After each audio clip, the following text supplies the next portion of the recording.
الحمدللہ، ذوالحجہ کے 10 دنوں کی فضیلت۔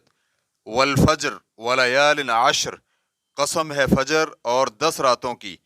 امام بغوی رحمہ اللہ نے تحریر کیا ہے، ابن عباس رضی اللہ عنہما سے مروی ہے کہ ولیال عشر سے مراد ذوالحجہ کے ابتدائی 10 دن ہیں، اور یہی قول مجاہد، قتادہ، ضحاک، سدی اور کلبی کا ہے، اور بلا شک و شبہ اللہ سبحانہ و تعالی کا ان دنوں کی قسم کھانا ان کی شان و عظمت پر دلالت کرتا ہے۔ رسول اللہ صلی اللہ علیہ وآلہ وسلم نے فرمایا، ذوالحجہ کے ابتدائی 10 دنوں کے مقابلے میں دوسرے کوئی ایام ایسے نہیں جن میں نیک عمل اللہ کو ان دنوں سے زیادہ محبوب ہو۔